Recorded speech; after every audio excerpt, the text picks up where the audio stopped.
Hello again. I'm Roland Dembath, the Conch Economist, and we are dedicated to surviving the waves of economic change, and we have waves of change. It's been a rough 2 weeks with military conflict in Iran, the oil shipments through the Strait of Hormuz being stopped. We've seen higher interest rates and higher prices for gasoline and lower stock prices, to be sure. And it's been a tough time.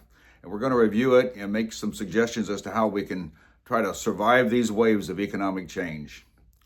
First of all, we'll take a look at interest rates. Of course, they have gone up, and so have also the interest on mortgages.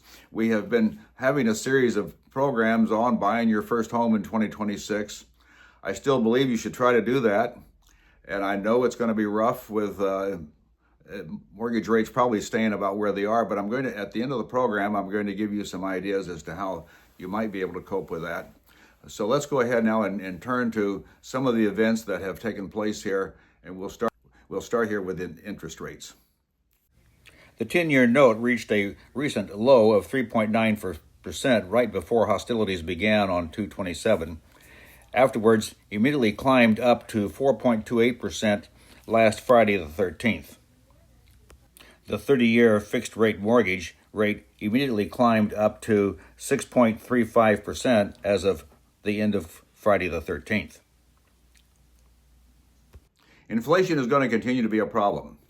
We're going to have increased military spending to replenish munitions and other equipment that have been used up or consumed in the military conflict in Iran. And unfortunately, military spending is very inflationary. And to better understand that, we have to maybe go back to one of the early economists, J.B. Say, who wrote a book in 1803 with reference to a treatise on political economy. And Say was a follower of Adam Smith, who wrote The Wealth of Nations in 1776. And he added to and embellished on some of the ideas there of Adam Smith. But Say's contribution was to point out that what is it that enables you to buy something? It's because of the work that you've already done. You do work and you earn money, and that gives you purchasing power then to go and buy something else. And that the demand for a product today is the result of the products that you produced before and received income. And there's this circular flow that is developed in the economy, control inflation and keep a balance between supply and demand. But I guess it's best to explain it this way. When Ford Motor Company hires workers and buys materials to produce a car, there is money spent in that process, but that money in turn can be used then to buy the car or something comparable to it. But what happens if you spend money to hire workers and buy materials, and instead of putting the car out for sale, you blow up the car? Well, in military spending, this is our problem, because we spend all the money to buy the equipment and hire the workers to build the bombs, and then we don't put the bombs in circulation, thank heavens. But what do? We blow them up. So there is no product out there to help absorb the purchasing power that was created in the process of producing them in the first place. Bottom line, military spending is extremely inflationary, and we're going to see more military spending. Congress is going to be asked to appropriate more money to support the military and to replenish depleted stockpiles. This is going to be very inflationary. Most importantly, to see bond price interest rates come down. When you are having an inflationary environment, when you are expanding government spending, this is not the stuff that helps lower interest rates. If anything, it pushes up interest rates. And if that's the situation, you're going to have a hard time lowering mortgage rates. How you can still find it feasible to buy a home in 2026.